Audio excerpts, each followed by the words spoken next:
So tonight, it brings us great pleasure to welcome our moderator, Nikki Tate, and our three authors, Christine Nykoluk, Jane Marshall, and Meghan Ward. And again, thank you for being a participant in our audience this evening. One thing we would like to do is bring attention to the snack table. We all love snacks, and we give great thanks to Save on Foods, who so generously always provides us with amazing cheese platters and cookies and drinks. And Fabian's going to pass some of those up right now. But they'll be available at the beginning, as some of you have snacked already, and then we'll take a little bit of a break throughout the evening, and you'll be able to have some of those then as well. So thank you to Save on Foods. As well, on that snack table, you'll see a poster which advertises our Kenmore Public Library newsletter. Now, it's our goal this year to reach 1,000 subscribers, and we only have about 150 left to go. So tonight, I'd just like to put a plug in there that our newsletter is the way that you find out about these author events. So we do them 4 times a year. The next one is coming up on November 19th, and there is a poster there that tells you to save the date for the November 19th, and hopefully Nikki will be able to give us a little insight tonight on maybe some of the authors that she's got lined up for that in November.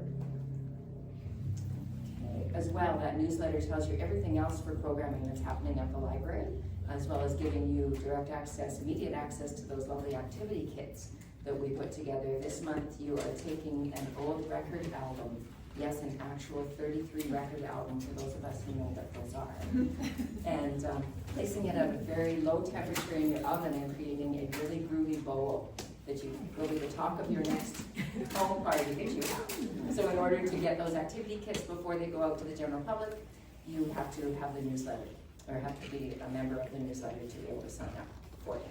Okay, so the newsletter is a great way, again, to just give the publicity of the library. So welcome to this evening. I know you're going to enjoy it. I know it's going to be relaxing and entertaining. And let me just start this evening off with our traditional land acknowledgement that the library likes to read before we do any presentation here. So in the spirit of respect, reciprocity, and truth, we acknowledge the traditional Treaty 7 territory, which includes the ancestral lands of the Alhaji Nakota First Nations of Bearspaw, Chiniki, and Goodstoney, the Tsuut'ina First Nation, and the Blackfoot Confederacy First Nations of Siksika, Kauna, and Piikani. This territory is also home to the Rocky Mountain Métis District 4 within the Battle River Territory. We acknowledge these nations as an act of reconciliation that is meant to honor, raise awareness, and express gratitude for the Indigenous peoples who have cared for these lands for generations. So welcome again to our Fireside Chats this evening, and I'll turn it over to our moderator, Nikki Tate. Thank you. All right, thank you so much for being here this evening. Thank you, April, and the library for hosting, and for all of those who contribute to these evenings, picking up food. I'm looking at Christine and her lovely husband, Carl, who go and run the errands and the food, beating off people like Fabio. My goodness, still at the snack table. Anyway. Don't judge me. All right.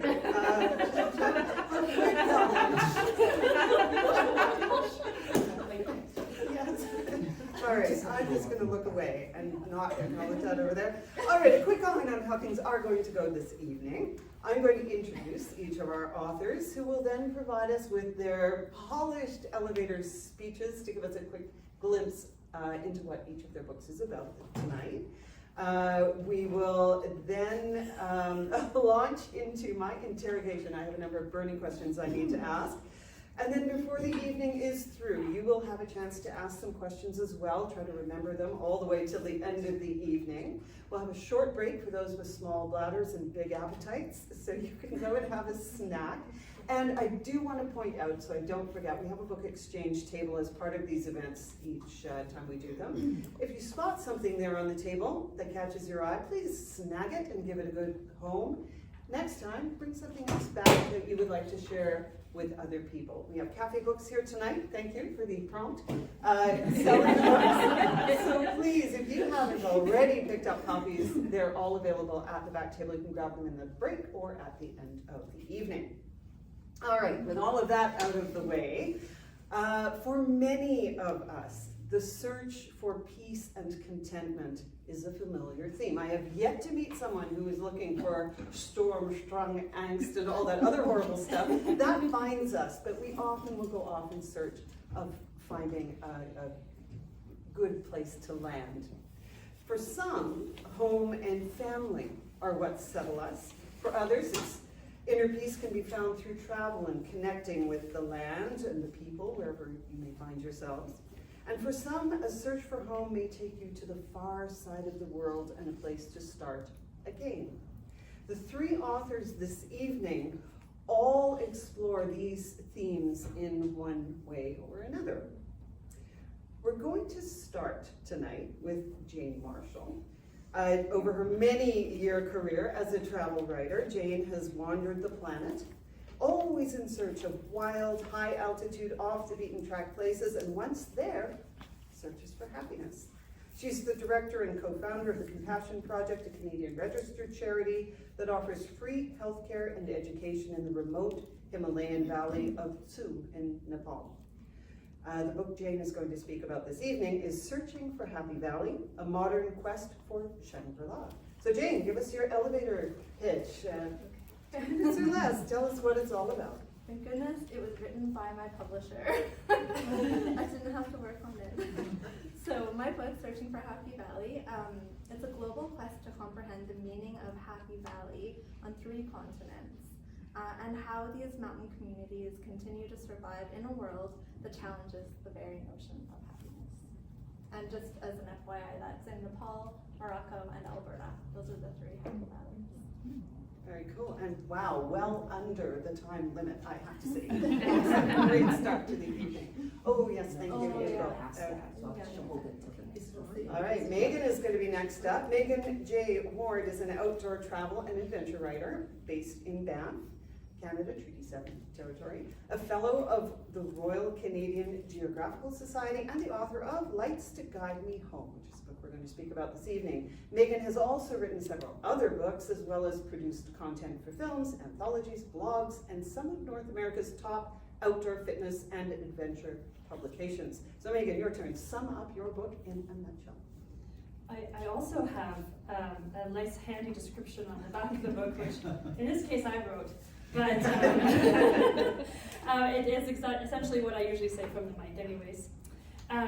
So in Lights to Guide Me Home, I take the reader on a journey around the world as I explore my own transitions through life's major milestones, such as marriage and motherhood. From Costa Rica to Nepal, Rapa Nui to Malta, I explore what it means to carve out my identity amidst family expectations, my responsibilities to young children, and marriage to an ambitious travel and adventure photographer.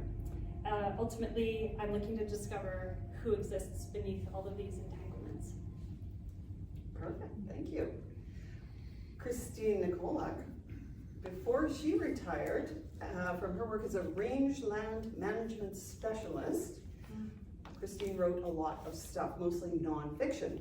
So last year though, she changed direction completely and released her debut historical fiction novel titled Heartstones, a Ukrainian immigration story of love and hope, inspired by her own family stories. So Christine, over to you. Thank you.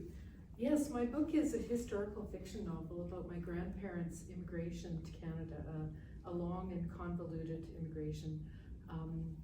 There's lots of books written about World War II, but there's not so much written about World War I. And my grandfather came here in 1914, and because World War I started, he was separated from my grandmother until 1923. So 9 long years, and it took me a long time to understand how amazing this story was. So my book is about a young Ukrainian family facing an uncertain future. Mick, he decides to leave their ancestral village and come to Canada, leaving his wife and 2 small children. And World War II breaks out about 2 months later. And so Mick is in Canada working on railroads and navigating the politics of Canada as it relates to the Austro-Hungarian Empire, whereas Lilia is stuck in refugee camps. And battling it out with her 2 young children, trying to keep them safe and healthy. And the book is full of Ukrainian culture, Canadian political events, and all sorts of things that you may not have known about history. And yeah, it's I hope it's an engaging read for everyone. Wonderful, thank you. Okay, and you will get a chance to chat more about some of the details. We're going to dig right in here. And in fact, we are going to start. Oh, I always forget this part, but I'm Nikki, Nikki Tate. I always forget to introduce myself. I've been around the Bow Valley on and off since 1969 when we landed here wet behind the ears from Australia. I've written a few books myself, but I have great pleasure in discovering, reading, and being inspired by the works of other writers, and I'm so happy to be here to share that passion with all of you. I feel like I'm among my people here. So we're going to start by chatting about this big question, which is sort of an interesting divide here amongst these 3 authors, and that is the fiction versus non-fiction question. So it fascinates me why authors choose one direction or another. So tonight we've got 2 works of nonfiction / memoir, and then we have a fiction author as well, but based in truth. So we're going to explore a little bit about some of the decisions authors make when it comes time to tell their stories. So Meghan, let's start with you. What made you decide to write a book-length work of memoir covering this particular time span? You can let us know what that time span is as you answer. You can't possibly write everything you do in your life moment to moment. It would be impossible to write or to read. So how do you choose the time span focus for your memoir? How did you choose? Okay. That's a big question.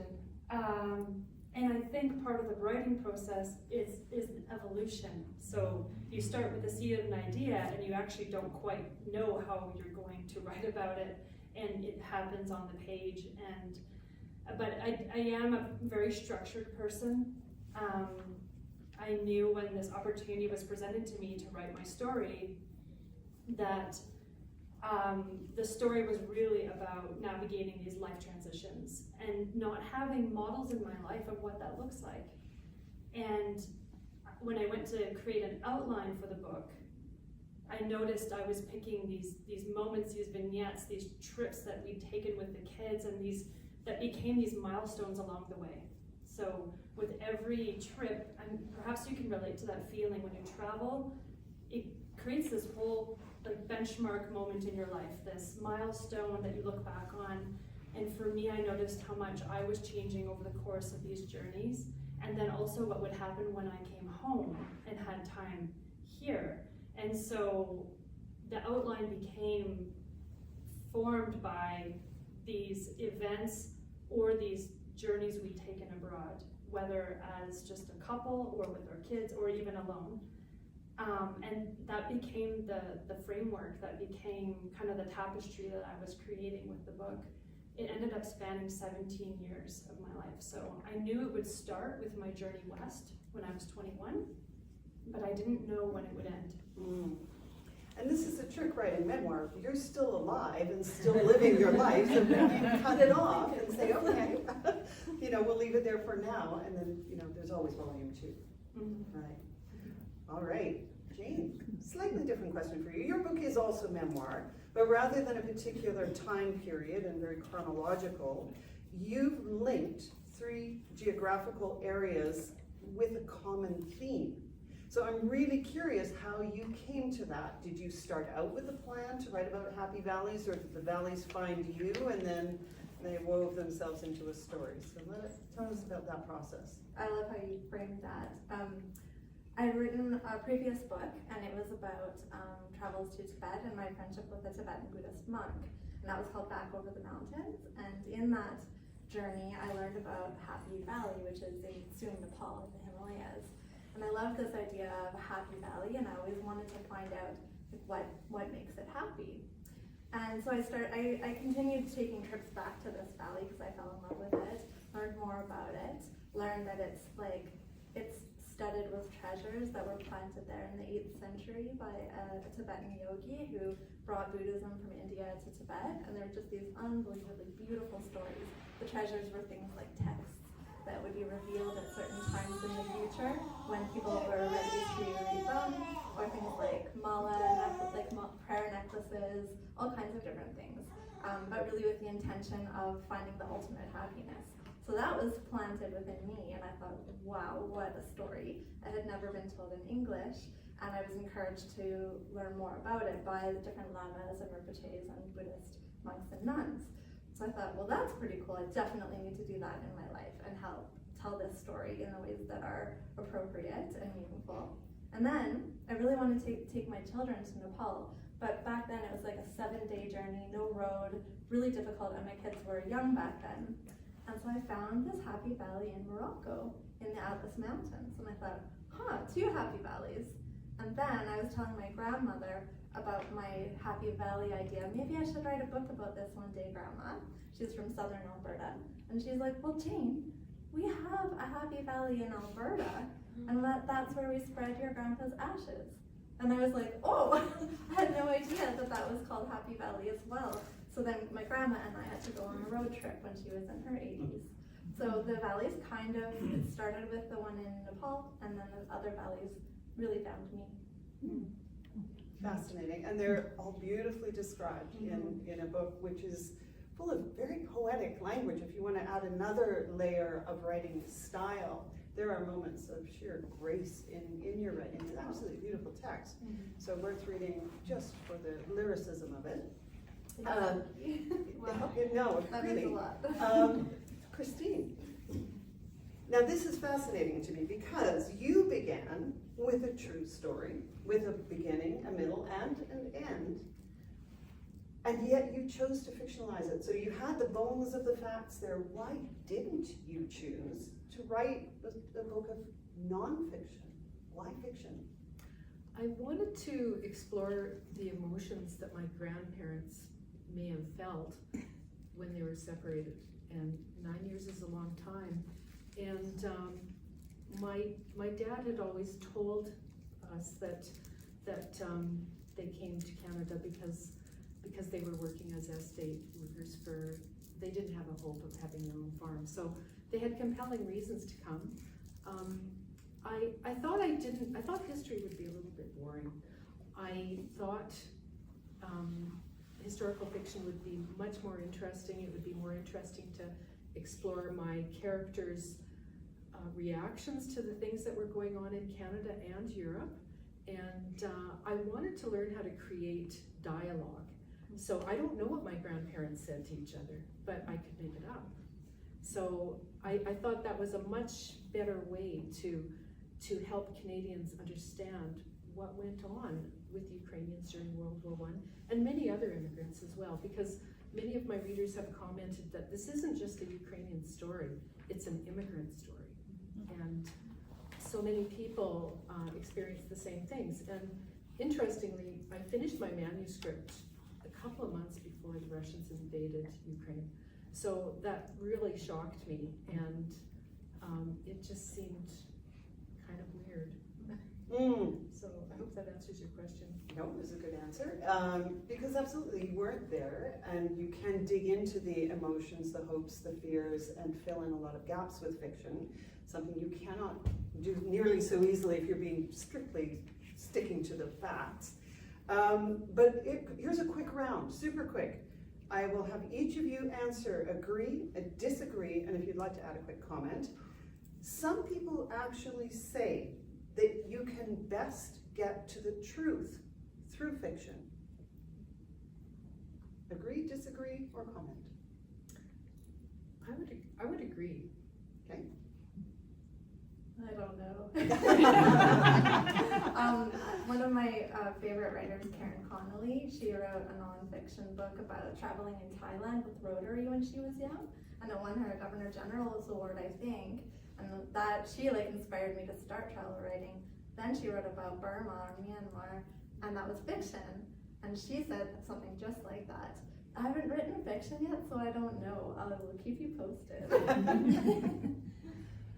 I'm gonna say agree, because I've been feeling drawn to fiction because I feel like there are things that I can't be truthful about in nonfiction because there's a lot at stake in your personal relationships, in your depictions of things, in how you remember things.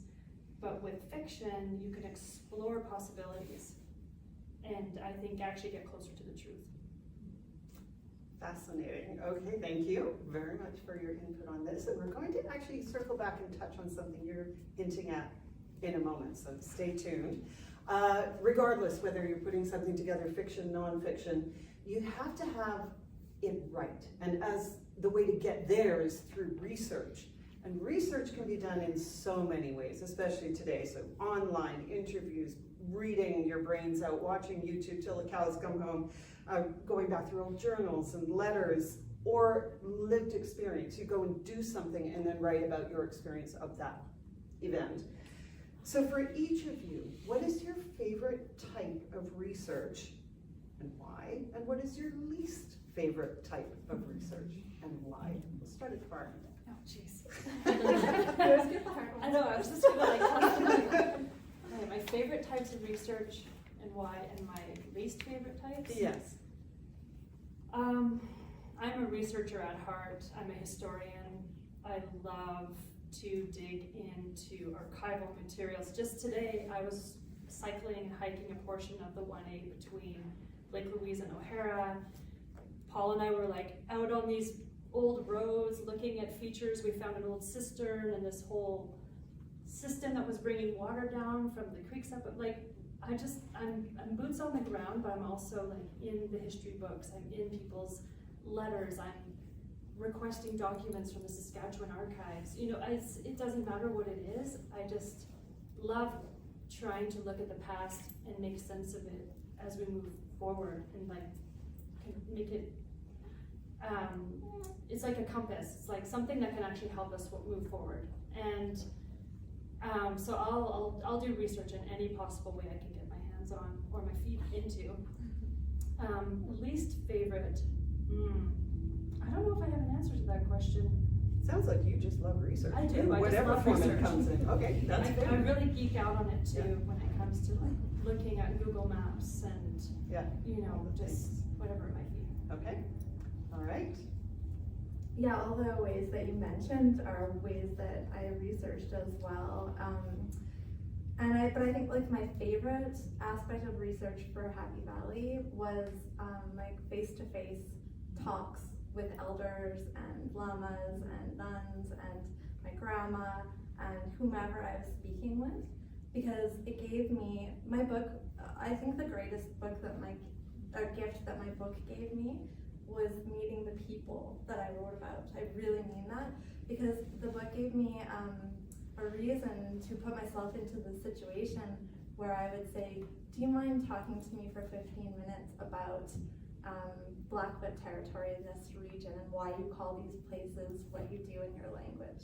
And I had a reason and a connection, and that was really a gift. So I think that face-to-face, putting myself there, or flying to Nepal, or hiking into the Atlas Mountains and meeting a shepherd, those direct experiences were such a gift and inspiration to me that then I was inspired to share in writing, which I'm better at than speaking.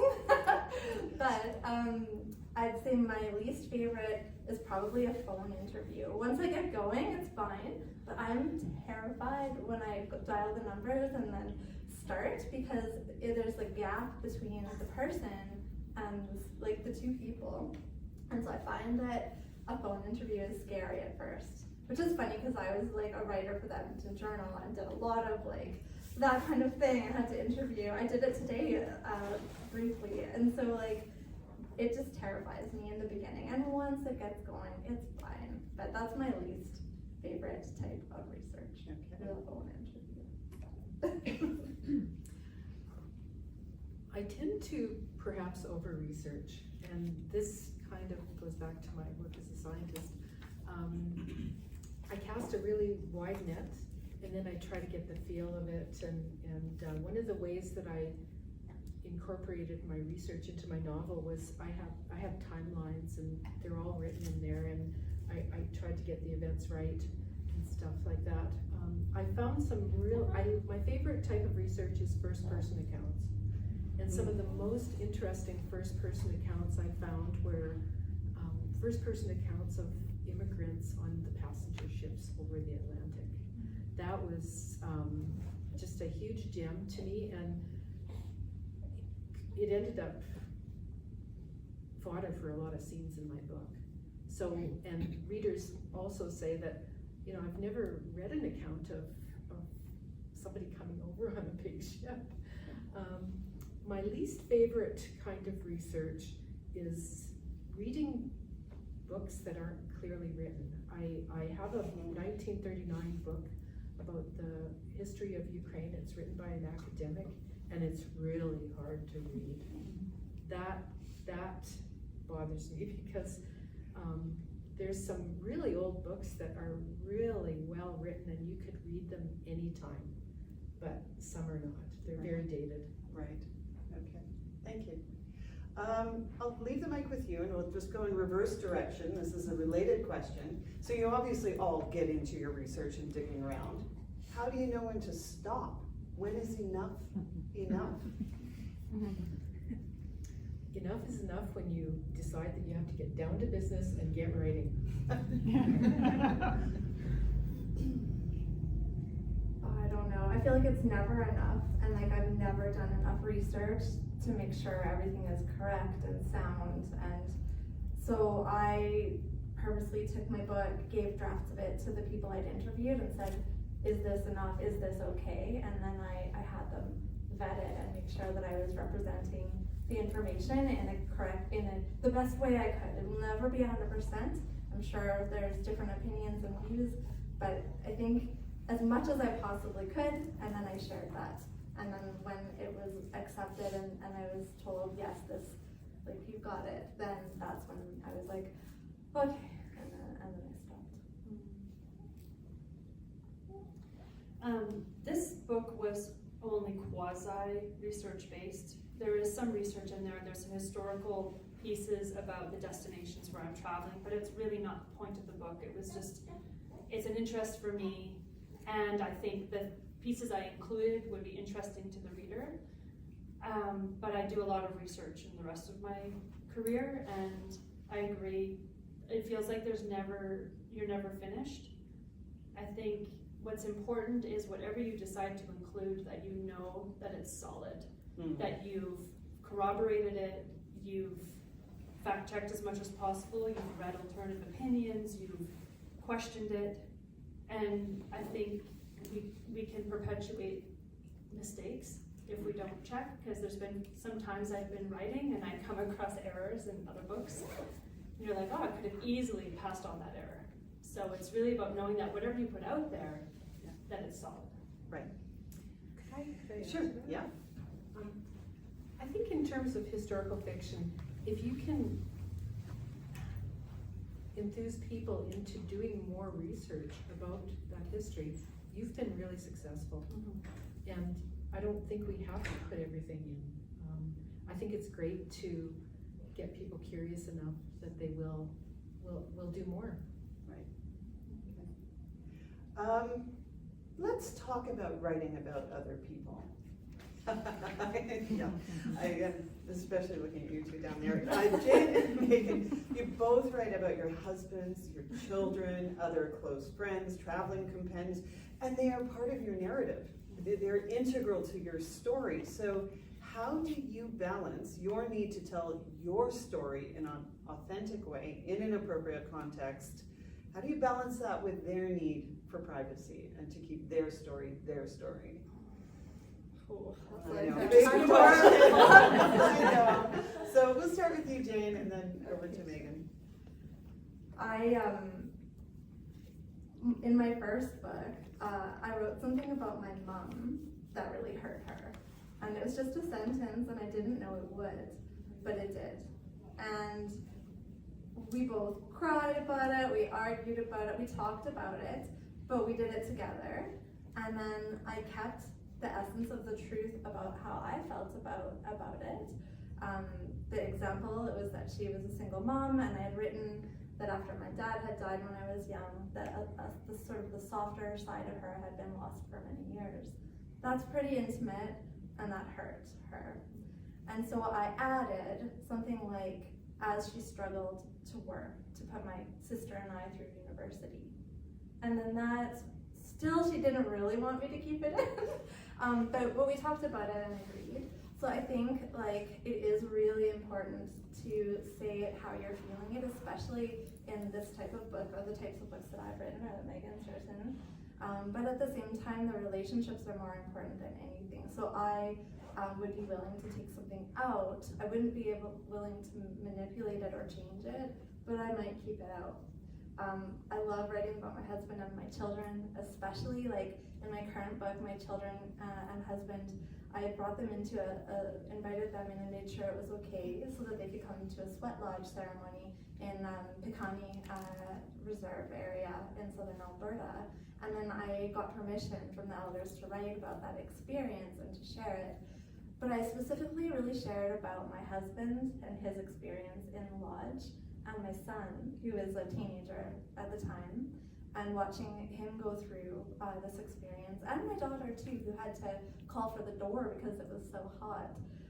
But again, I shared with them what I was writing and made sure they were okay with it.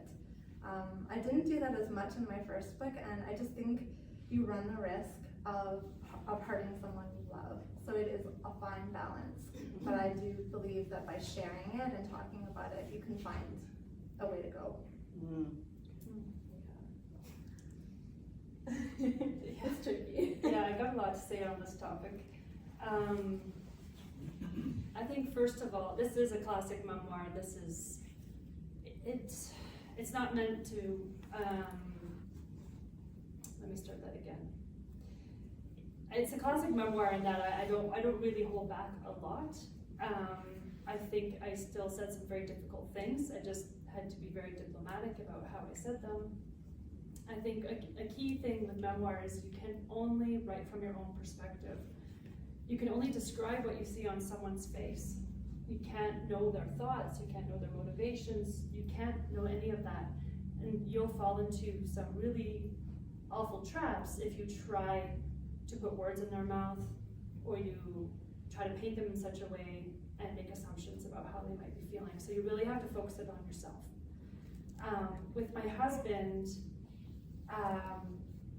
he doesn't want to be portrayed as perfect or having it all figured out or anything like that.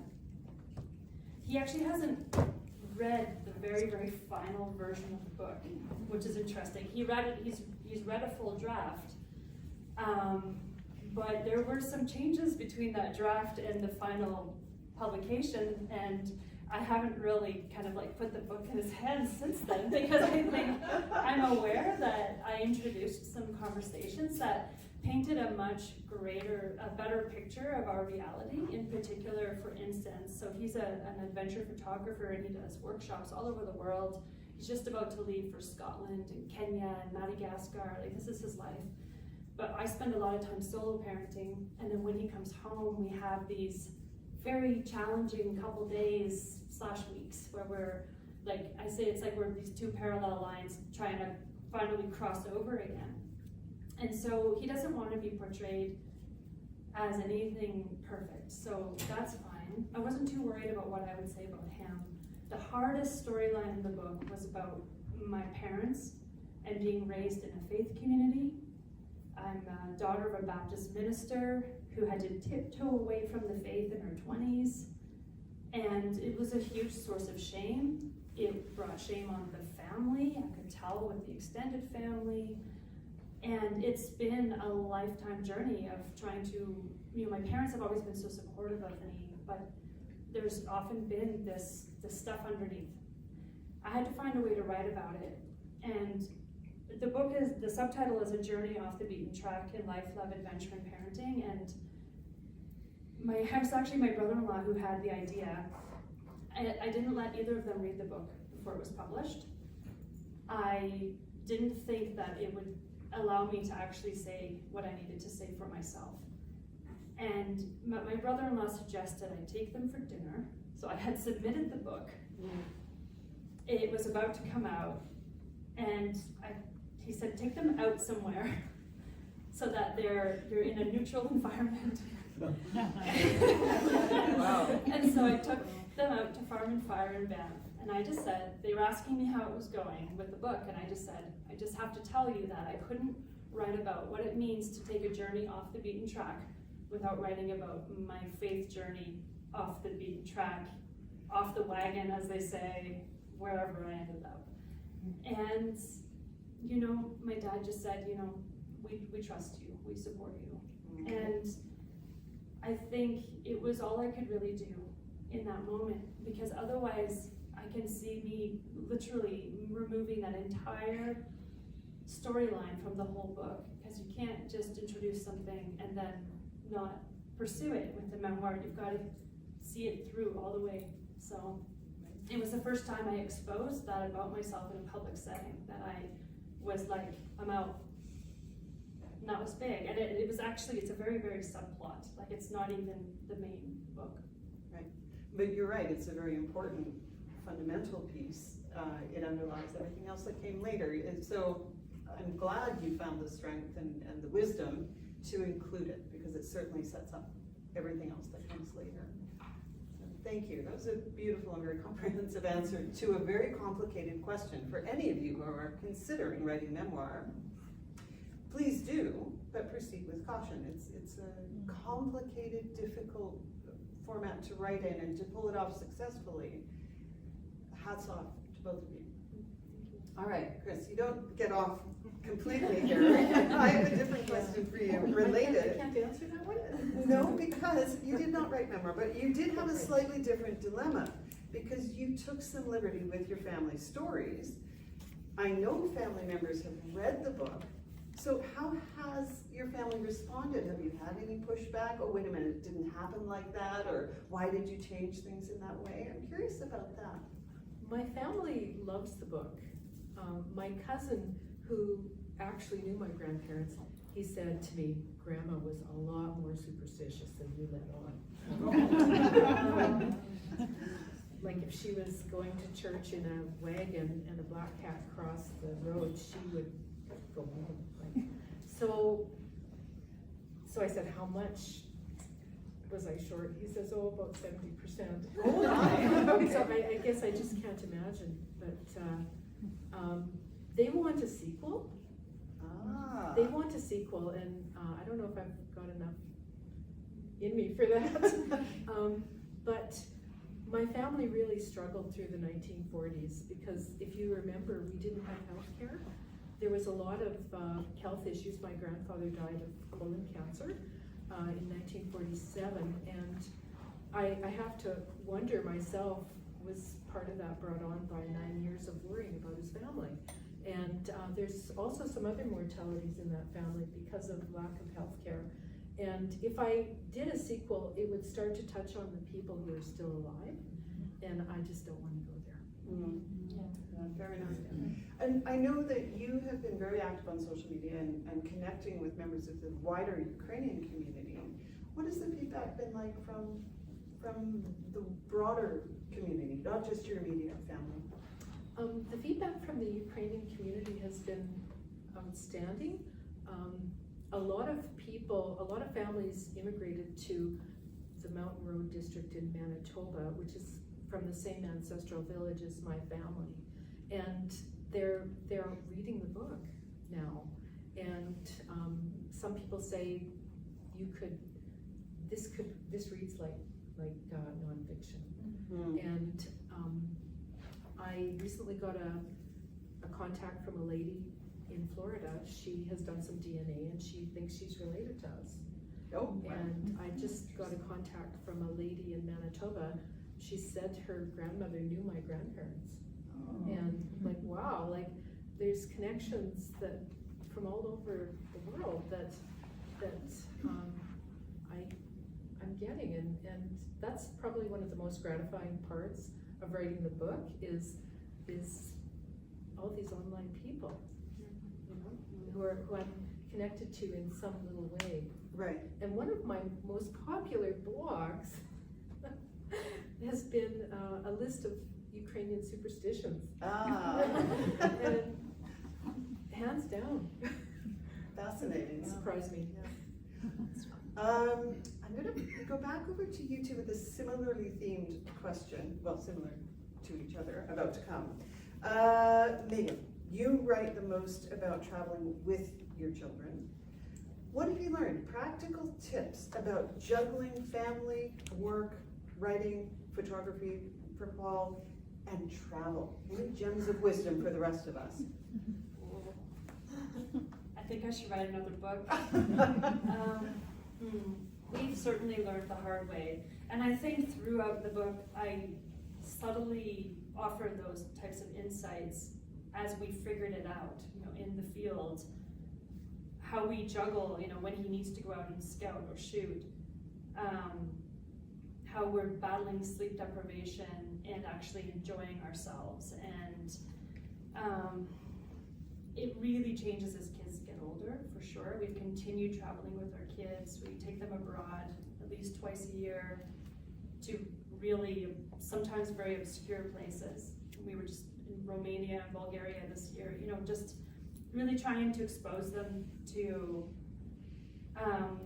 just places that people just don't seem to really go to. I think we've learned to pass the baton as parents. So when we are there together, we've learned to not always do everything together, and we made that mistake at first, for sure. And then I think we've just gotten good at toggling in and out of different modes, and it really comes down to communication with each other. I certainly have lots of practical tips, like with little kids, always have plastic bags and extra clothes, like those types of tips. Right. But I think we've just really learned how to toggle in and out of these modes, and like work when you're working and have fun when you're having fun, and just learning how to shut off part of your brain. It's like, oh, we don't have any deliverables right now, we don't have anything we need to be doing, the light's too flat for him to take pictures, let's just enjoy ourselves. Right. And when he's traveling, I toggle into solo parenting mode, which is this whole other game. So I don't have any really clear tips. I think it's just getting really good at being aware of how to move into different spaces. The book is full of wisdom in terms of traveling with very young children at times, and then a little bit older. I have a slightly different question for you, Jane. You do also write about, in the Morocco section, about traveling with kids and husband, and again with the Southern Alberta experiences that are shared. But you also describe extensive travels on your own. So talk to us a little bit about the pros and cons of the two different ways of traveling, on your own or taking them with you. Oh yeah, that's a great question. Well, first off, I did go, for my first book, I traveled to Tibet and Nepal when my kids were 3 and 6, which some people think is really nuts, but for me felt really okay, and it's because I have an amazing husband and a family who are able to step in and support me as a writer and as an adventurer as well. So I do just have to give them kudos even though they're not here. That made it possible for me to do things that I loved. And solo travel is something that I think was scary for me to do at first, but I really do enjoy it. So one trip for my first book, I went to Tsum, Nepal for the first time. And I did have a guide who was a local person from there who just traveled with me because you had to have somebody taking you with, going with you. There's something about being alone that makes you vulnerable, I think, in a different way that also allows you to open up to other people. And I am an introvert at heart, although since I moved to Canmore, I just love everybody. That was 4 years ago. I'm like, oh, my people are here. I didn't know. I'm from Edmonton originally. Sorry. But yes, this is why I traveled so much when I was younger. Now I'm like, I don't need to go anywhere. But the solo travel does give you that vulnerability where you sometimes need help from strangers. And it also, there's less distraction. So just from a visceral, like Jane in this body, walking up a mountain trail, there's not as much distraction. And so there's like a very deep meditative quality to traveling solo. And I love that. And then going with family and with when my kids were younger, like my son's 21 now and he's like becoming a guide. He's guiding me, and my daughter's 17 now. But when they were younger, we did travel with them a lot, and I wrote a lot for different publications about doing adventure travel with them, backpacking, skiing, all that kind of stuff that you all love or potentially love. It was really fun. We had our kids pretty young to bring them into our way of life. We didn't change it too much. It just got harder. It just gets harder to take them. And yes, plastic bags. I think I write in my Happy Valley about my daughter being in the Atlas Mountains, going up a curvy road, and you know what happens next. Yeah. So I'd say that traveling with younger children can be very difficult. But I do know that traveling with Julie and Ben, my kids, at those younger ages in Morocco, they were, I think, 7 and 10. They wrote about it in social studies class.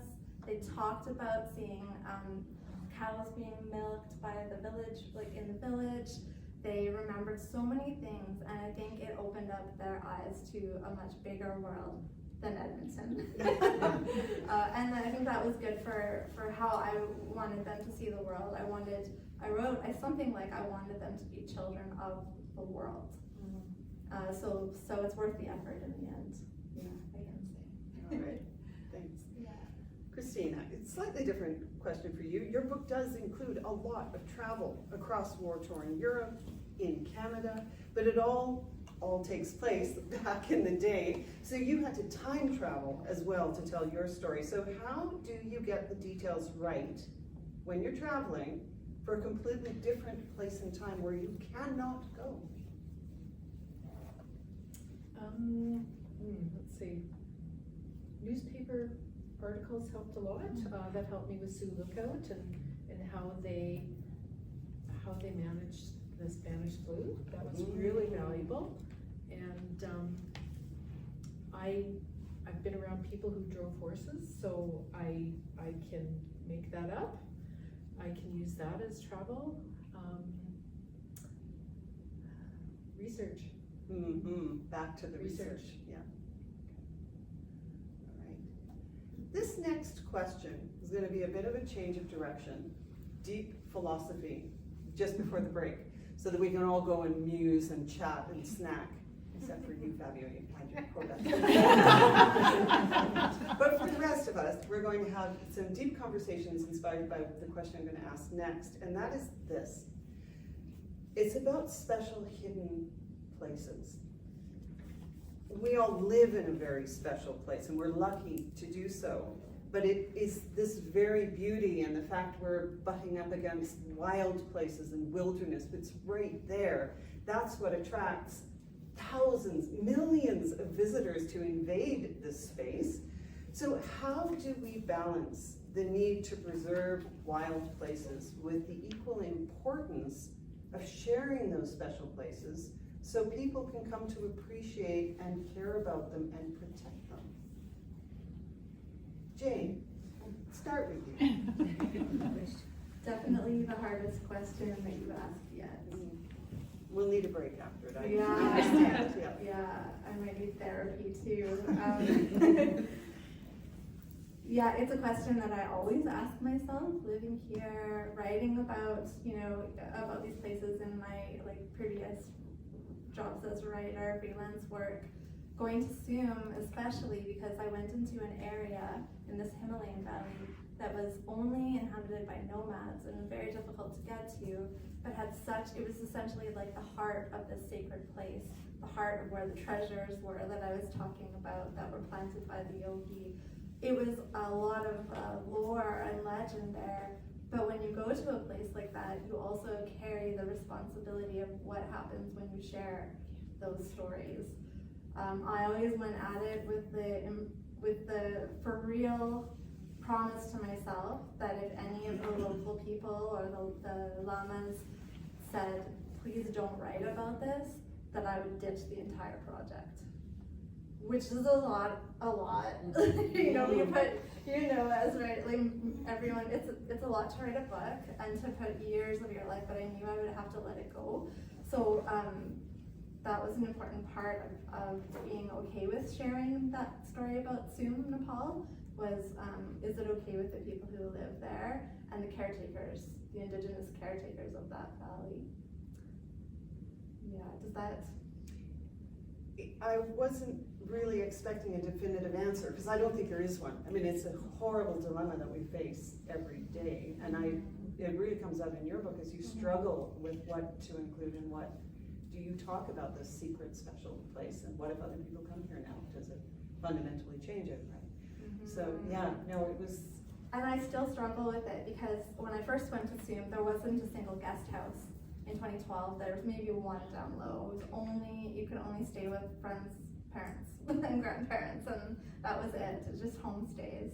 And now it's become much more. Maybe some of you have been there. I know a lot of people in Canmore have been there. Yeah, so it's gotten more traffic over the years, and I've even taken groups of travelers, but I do vet them really carefully and make sure that they're gonna have the right, like, be respectful. But I think you're right. I don't think there's an answer, but I think we need to be really careful about how we share the stories, and keep checking that constantly, really. Right. Yeah. Christine, you are out and about in this area probably as much as any person I know, hiking, skiing. You're constantly exploring those wild places where you often don't see too many people. What are your thoughts on all this access versus protection? I'm convinced that Parks Canada doesn't publicize certain areas because they want them to be places for wildlife, and I totally agree with that. Yeah, and I think it's really important. We do want to explore these areas, but at some points we need to turn around and say, I'm not going there. For example, last fall we ran into 2 grizzly bears in Molar Pass, and we just turned around and left the valley. And then we ran into a guide who was persisting on taking his people through there. So I don't know, all we can be is a positive example, I think.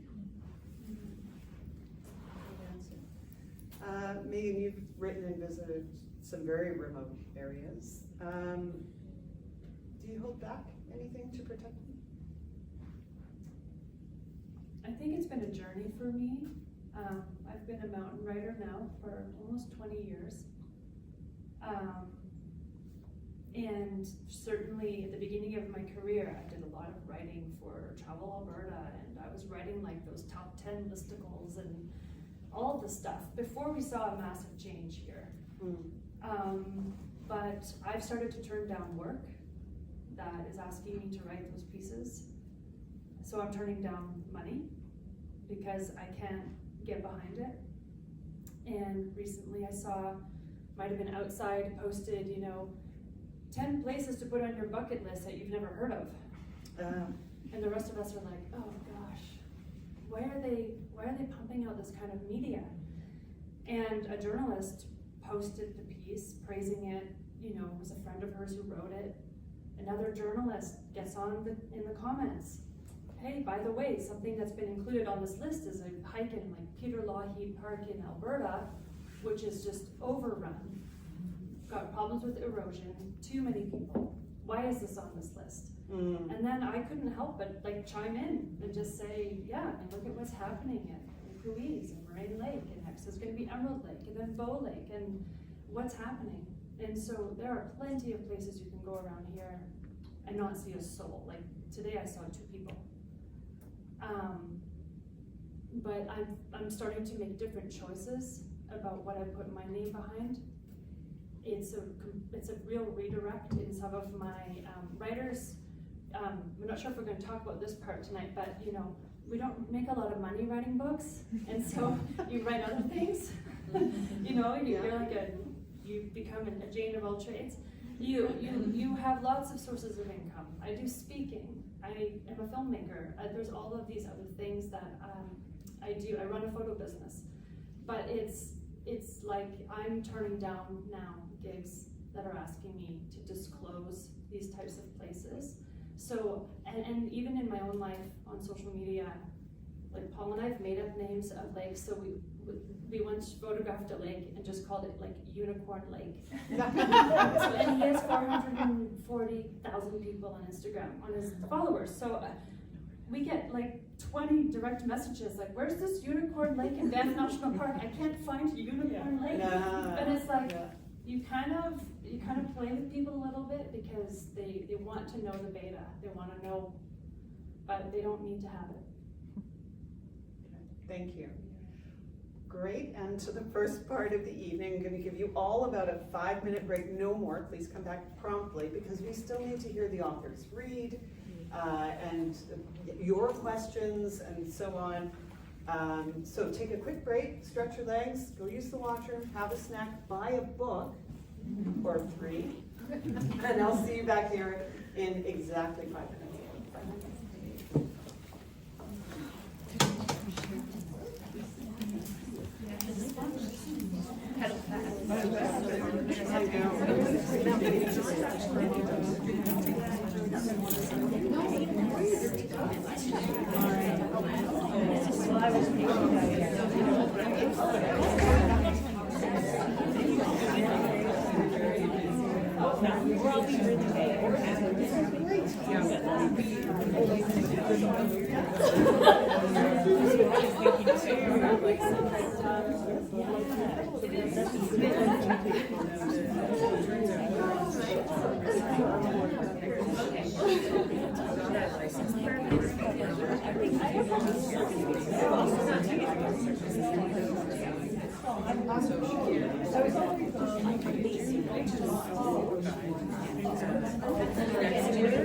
Yeah, we have time to get this.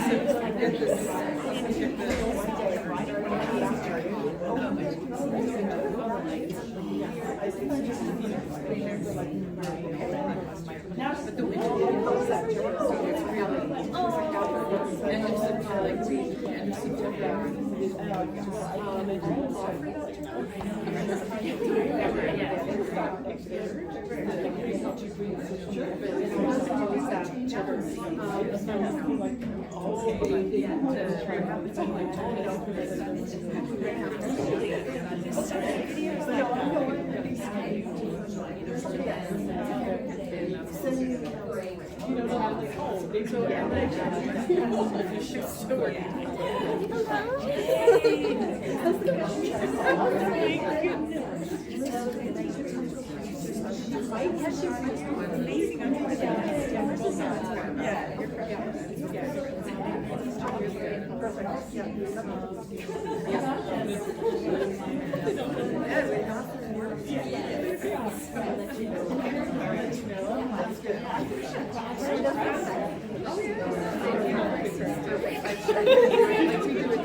Oh, I was like, that's kind of thinking right. We all face that question. One that, and I already been talking to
Your 5 minutes are up.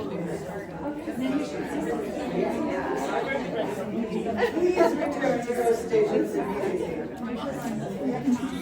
Great.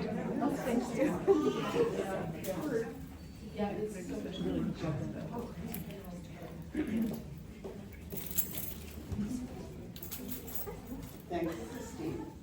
You're setting a bad example for everyone else here. God help you to go for food.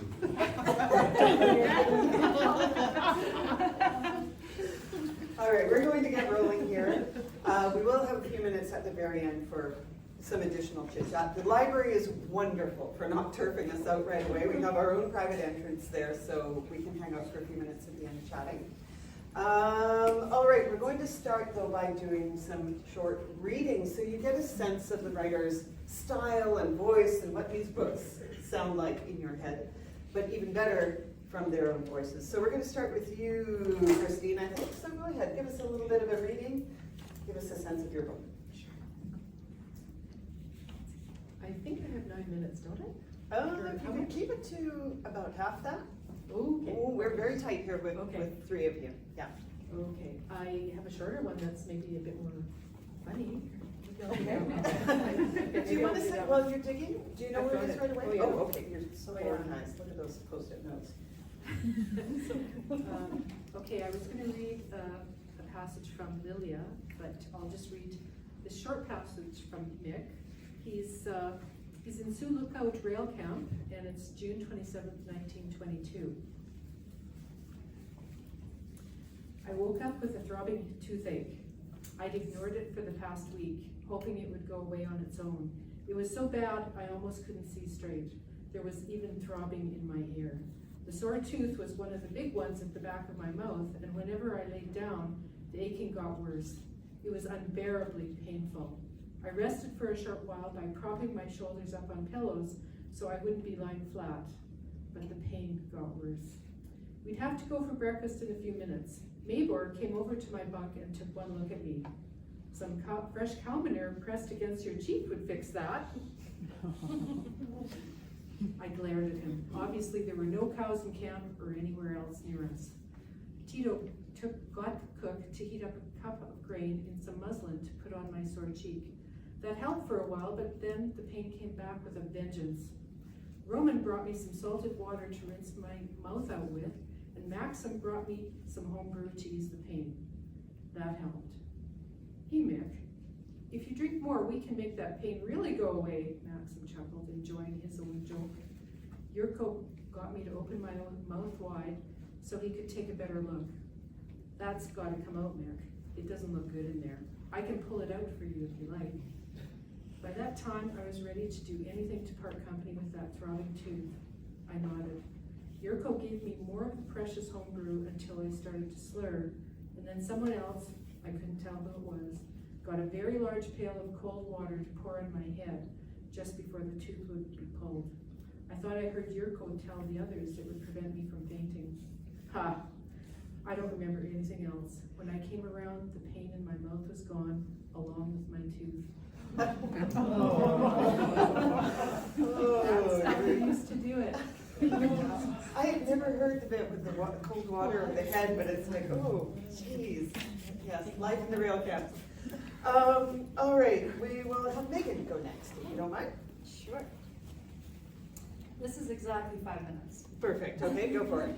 You're so organized. I just gotta find the spot. Okay. So this comes from the chapter, well, you can see where it is in the book towards the end. Back in 2018-19, Paul and I took the kids to Easter Island, also known as Rapa Nui. They were 6 and 5 months at the time. After a week on Rapa Nui, a place where most people spend just a few days, the mysteries of the island still enthralled us. I didn't think that much could top Rano Raraku, the quarry on the interior of the island where most of the moai were carved. The moai are those giant head statues, if you haven't heard that word before. There, some remained in the rock bed, partially carved, including one that would have become the tallest, standing to a height of 21 meters had it been completed. A short hike through the quarry with one child on my back and another holding my hand was barely enough time to absorb the mind-boggling scale of the operation. Even archaeologists who have been working on the site for decades are discovering new things each year. What also continued to mystify us was the state of our accommodations. On one peculiar morning, Paul went to take out the garbage and bumped into the proprietor who lived nearby. She casually handed him a bed sheet, sorry, I only have one hand, and explained in broken English and fast Spanish that we were meant to cover our counters and food because exterminators were coming to fumigate the place. Control del dengue. We were all for reducing our risks of contracting dengue, not for having the interior of our cabin sprayed with toxic chemicals. I spent an hour on Google trying to figure out what they were proposing to do, but couldn't discern exactly what they'd be using to do it. After some basic reading, I learned that, in general, all linens and surfaces, every single surface, needed to be washed after fumigation. It sounded nasty. We didn't have the means to do that kind of cleaning, nor the desire. We had a 9-month-old baby with us who was putting everything in her mouth. Technically, we also shouldn't have been inhabiting the place for up to 48 hours after fumigation, but we had nowhere else to go. We need to tell her we don't want them to fumigate, at least not inside the cabin, I said to Paul, my heart sinking into my stomach. I wasn't sure if fumigating outside was any better, considering none of our windows closed properly, but it was better than the alternative. The stress was getting the better of me as I considered everything we needed to do to avoid all of our belongings getting sprayed, of Leia licking poison off the dining table. Paul set off to explain our case to the proprietor as best he could, combining his English and Spanish with exaggerated hand signals. Meanwhile, I translated a handwritten sign that said, "No hay fumigación en el interior," no fumigation inside, and hung it on the door. Not being sure if our messages had been successfully delivered, we packed all of our belongings into our suitcases and put them in the car, took the sheets off the beds and placed them in the cupboard, and packed the towels away, though they were still wet. We then set off for the village of Wrangle, hoping we wouldn't come home back to a place that had been showered with chemicals. Wrangle was yet another mystery of Easter Island that had captured my imagination. A part of Rapa Nui National Park, the village is made up of 53 round, windowless homes constructed out of stone with sod growing on top, so that if viewed from above, they'd blend into the surrounding grass. This design protects the structures from the prevailing winds that blast through the village. Those winds clobbered us with unrelenting force as we walked towards the stone houses. I could hear Leia's hat flapping in the wind as she rode in the backpack. The attendant encouraged us to take Maya by the hand, and I understood why as the village came into view and I saw the earth fall away from it on either side. Wrangle sits on an exposed ridge on the rim of the Ranokau crater. To one side, a 300-meter cliff drops to the ocean below. To the other, a steep slope drops into the heart of a freshwater-filled caldera. I wondered why anyone would want to live in such an extreme location. "People really live here?" Maya asked, yelling to cut through the wind. "They did," I responded. "We can see how they've left their mark even in the most implausible of locations, and they've left petroglyphs to tell their stories." We rounded the village and stopped at a platform overlooking the caldera. Together we gazed out at the crater of Ranokau, ringed by the deep blue of the ocean below. I could see the look of awe on Maya's face. Whether she heard me or not, she understood just how incredible this place was. And for a kid who seems to never stop talking, this time she was speechless. Wonderful, thank you. And Jane. Just soaking in that. So just a little bit of so you know what I'm talking about here. We're here in Sum, Nepal.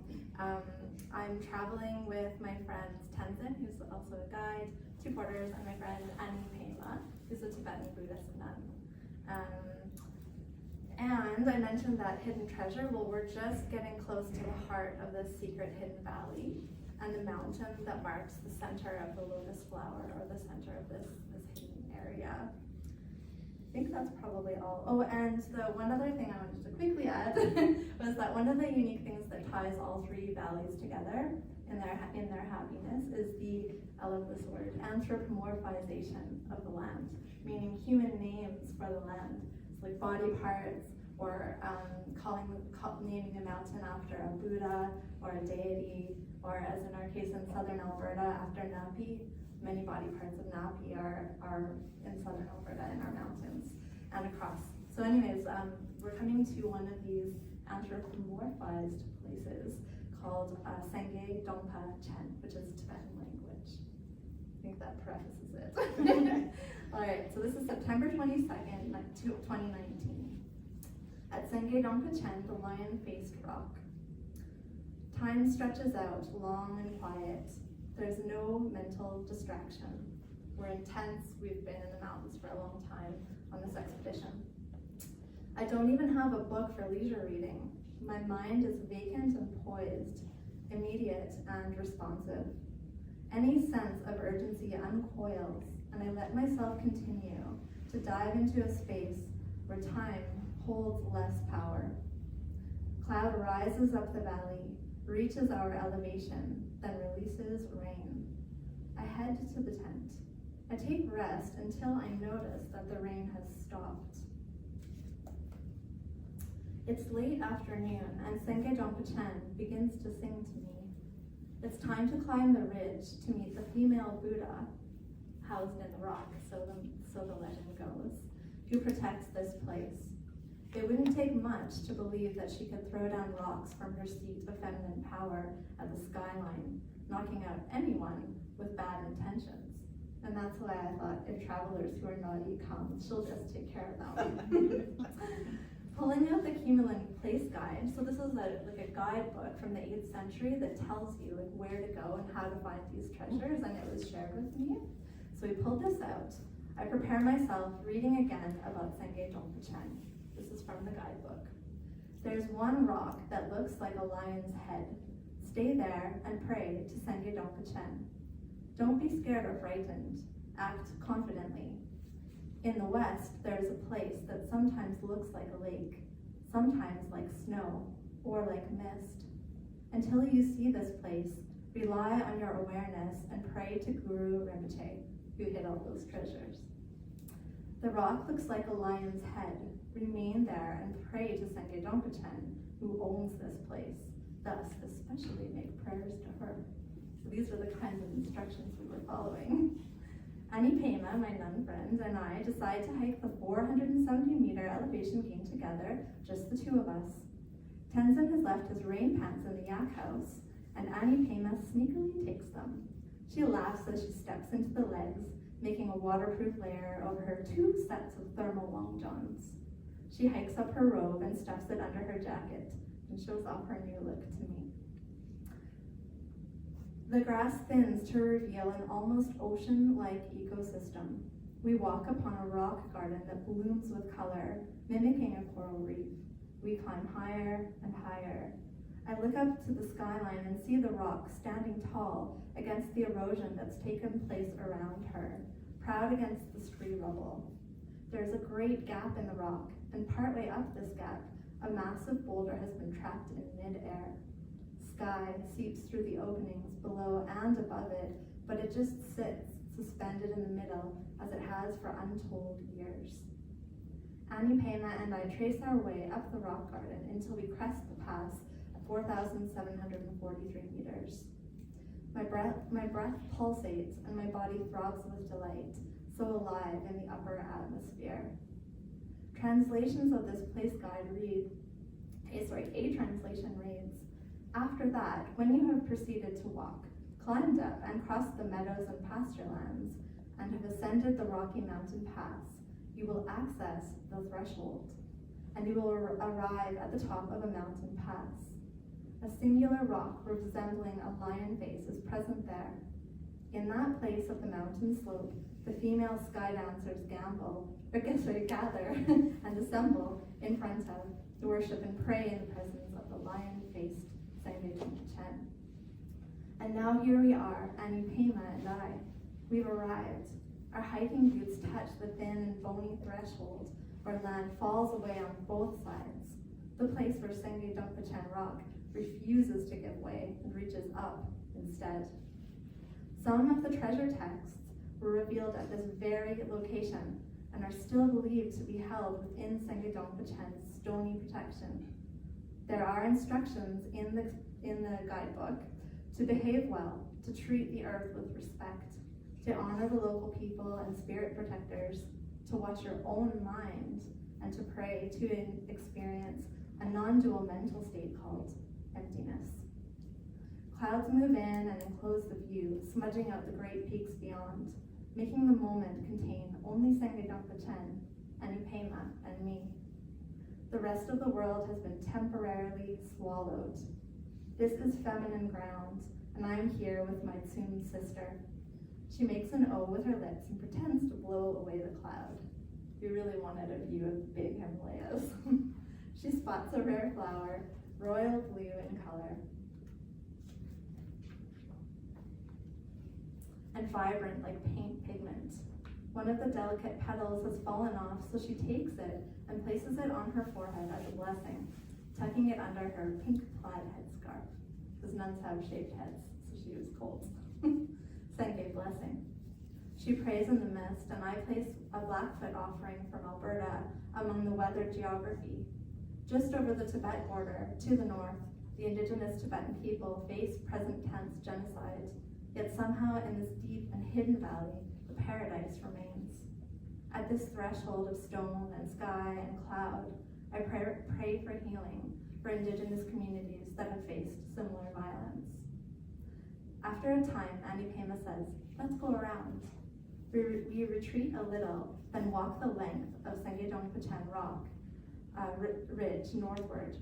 Suddenly, the veil of cloud thins and lifts, and we are left in a world of twilight pinks, purples, and empty blues. We sit on the last hump of grass before all land falls away completely, and we are treated to our first glimpse of the vast glacier on the valley floor. It is not crisp, nor white, nor pure. It's a tired and rocky old friend I've known for 1,000 years, wise and confident with age, yet slowly disappearing into emptiness, as all living things do. It is latticed with moraines, riddled with debris. We have found the glacial pathway leading to the holy mountain, where the body of a Tibetan princess is wrapped up in her mountainous stronghold, though we still can't peek far enough around to see. We are on a tentacle of land that seems too steep to be properly supported, as it drops hundreds of meters to the ice below, the end of the ridgeline. Yet here, on this precipice, on this dangerous island in the sky, we linger. It is now past 5:30 p.m., and the sun threatens to set, but we can't seem to pull ourselves away from this place.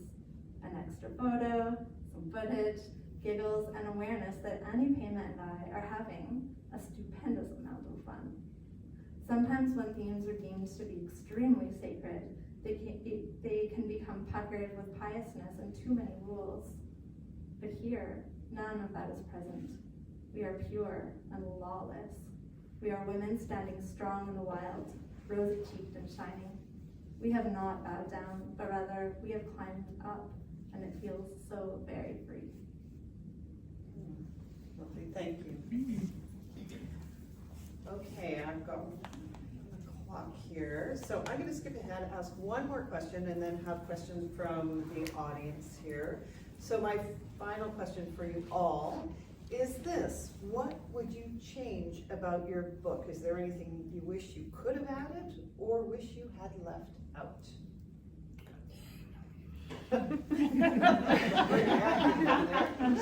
Christine, why don't you go first? Pass the mic along. There's a little bit of history that I maybe misunderstood and I wish I could change. In the book I had the Ukrainians taking a train from Emerson to Brandon. And later I actually learned that the Northwest Mounted Police made them walk. Ooh. And if you know how far that is, that's a long way. And yeah, and I had also researched internment camps, and I set it up so that they didn't get paid at the Brandon internment camp, and this was in fact the truth across Canada. Some Ukrainians didn't get paid for their work, $1 a day or whatever it was, but in Brandon they had gotten paid. So there's two little things there that I would change, but I would hope that people would do more research and learn more themselves, and in fact, some of these Ukrainians did not get paid for their work. Fair enough. We'll call that poetic license. Yeah. Good to have that. Fiction. That's right. Go ahead, Jen. I don't think so. Oh, wow. Okay. I don't think so. I certainly did with my first book. I felt like I messed up certain things, or it was nothing wrong, but with this book, I'm content, which is weird for me. Wow, no, that's impressive. I'm sure there's improvements that can be made. It's not to say it's like perfect, nothing like that. But I think the gist and like the heart and the soul of it, I think is here. I poured myself into this book even more than I let myself with the first one, and yeah, I think it's there. Okay. Meghan. It's enough. Yeah. Your book too, Jane, like it has this incredible flow and it's very propulsive and like Nikki said, it's so poetic. I don't know, it's like you were in a completely spiritual place when you were writing it. I don't know. I remember you saying it came really easily, but yeah. I think this book kind of wrote me, and then when I got out of my own way and listened, then it wrote me. So kudos to the universe. I have interesting feelings about this book. I'm very proud of it. When I do readings, I'm editing a little, so my readings are actually full of little marks and edits because I felt like the book needed more of a developmental edit or something that could really make the writing just that much better. And I have a great team at my publisher. I think it is really on me, but when I reflect on when I was writing it, so I got the book contract. I signed it while we were on Rapa Nui, actually. Yeah, I signed it from this little internet cafe dial-up, like, you know, so funny. And so that was early 2019. That fall, we took the girls to Ireland and Malta, and I remember writing in Malta. I remember writing the book, but the rest of it was all written mostly looking back. And then 2020, something really big happened, and I ended up with kids at home full time while I'm trying to write a book. And then there's just so many more years of like, can we even travel? Can we even go anywhere? So actually the epilogue of the book is finally us being able to look forward to the world opening up again to travel. And it's not just because of our personal passions, it's because we actually run like a travel photography business. So we were dealing with a lot of stress.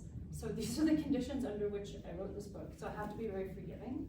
But when I read it, I see things that I think I've just matured as a writer, even in those 2 years since. I've matured as a person, but it really is like a time capsule. So I don't think it's meant to be changed, but I think maybe I could have done a little better under other circumstances. Oh, fascinating. Thank you. All right, we have a few minutes here for questions. So questions from anyone in the audience here? Now's your chance. Yes.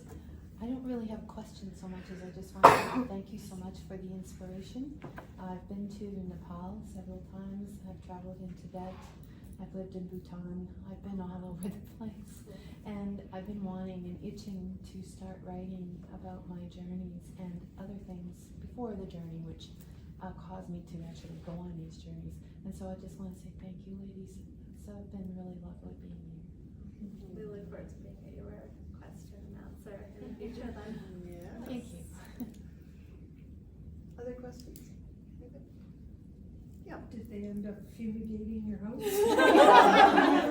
We never heard. We couldn't figure it out. We never figured it out. Oh, And so, I mean, we were glad that we, like, okay, so we had literally packed all of everything we brought there into suitcases and put it in the car, and done everything we could about any linens, like our bed, we stripped the beds, we put the linens away, we did everything we could. And the kitchen there was actually like missing half of what we needed. It was really falling apart, like our accommodations. There's a story in the book where I accidentally spray the wall of the shower while I'm in it, and like hundreds of ants come crawling out. Like it was just in a state of decrepitude. And so we ended up eating out after that. Like for the last few days, we just were out at restaurants for the rest of the trip. We just didn't risk it. But we did stay. We tried to change accommodations, but we just couldn't find anything we could afford. All right, last questions, comments? Yes, go ahead. I would like to echo that lady's comments. Thank you all for such a thoughtful presentation collectively. It's very interesting to listen to. The last question you asked is more a thought that I'd be interested in your response to, is that I like how you put it that your book is a time capsule, because if the writing was 2 years ago, you've changed a lot as a person in the 2 years since you used the term maturing, and so I'm thinking that by definition, you would always want to go back and change something. Because you're a different writer, you're a different person, the world has changed. your Absolutely. experiences, and so. Some writers they'll write a new foreword for a book, or they'll write an author's note with corrections. So when you see a book republished, you'll often see that a writer has actually gone back and maybe reinterpreted something. But, yeah, please do. I'd like to say something for the budding authors in the room. I'd really encourage you to join a writing club or a writing group. And I joined the Writers on Fire group, which Nikki is entrepreneur of, and it really helped me a lot. There was a number of people in my group, and we met on Zoom every Thursday, I think it was, and we each had to bring 3 pages of writing, which got critiqued, and that's invaluable. It's hugely invaluable, and plus we had fun, and it was COVID, and we really kept moving on our projects, and I just like to say that any project of any size, you never do yourself. It doesn't matter what you do in your life. If it's a significant accomplishment, it is always done with other people. That's a great point, Chris, and I think we'll all agree, anyone who's done a book, it is a team effort. There's a whole crowd of people that you don't see sitting up here chatting about the books, who contributed in one way or another, and it really is a very collaborative process. And I think the books tend to be stronger because of that. You know, we only know so much within ourselves, and it's when we share and get feedback and editing and so on that really the books are allowed to blossom and become the best version of themselves that they can be, based on where we are as writers at the time. And you're right, it's always a moving target and an evolution, and probably keeps going until the day we step into the grave or placed there by others. Anyway, you know what I mean. And then, especially for me, writing dialogue, you know, there's 5 people who are listening to that and can provide such great feedback on whether it sounds okay. Yeah, a great writing group. I've always belonged to one myself, and now run one, and I couldn't agree more. I really do love a writing group, and a good one, a nice supportive one that will be kind to you but helpful. It's one thing to show it to your mother, who's so lovely, dear. Like, how could you write that? You know, it's not actually very helpful, as opposed to a supportive writing community. So, yeah. Yes. Can I just add, my book's down there, presumably for the next one. But Yes, I actually run a writing class which starts on next Tuesday night, 4 nights at Arts Place, and there were a few places left. And to echo, you know, how important it is, writing in my opinion, is a huge exercise of from just free fall writing to crafting the work of a book. There's an enormous amount of work, and so you get a little push in the right direction. And It's there for 4 is- weeks. Wilma, your writers group produced other published authors, right? Sorry? Your writers group produced other published authors. Katrina? Katrina Rosen came from my group, and And Katrina was one of the previous guests on these panels as well. So With You by Bike is a great book as Yeah. well, and Katrina Rosen lives really close to me on Sunnyside, and and I know that the 2 of you know each other. And then apart from the writing groups, you know, like being in a writing group, Sharon Wood was in our writing group for quite a while too. So yeah. So thank you for pointing these out. There is a reason those 2 particular books are sitting down here. Please mark your calendars for November the 19th. Wilma Rubens and Lynn Martell and Lorraine Woodmark Carson will be our guests in the panel. It'll be another really great evening of discussion about writing, thinking, all the things we cover in these sessions. So thank you so much for coming. I am very aware, and April's standing. I'm standing to just say I forgot to mention our comment cards. So with the flowered pens over at the food table, which help yourself to a few more snacks, but please go and visit with the authors as well. But we do appreciate feedback at the library to help us plan our programs. So if you have a few minutes or would like to just scan the QR code and give us your feedback online, we would appreciate that very much. Wonderful. Thank you so much, everyone, for coming. Do take a minute to chat with the authors, have your book signed, buy a book, finish the snacks, grab something from the book exchange table, and mark your calendars for next time. It'd be lovely to see you all back here again.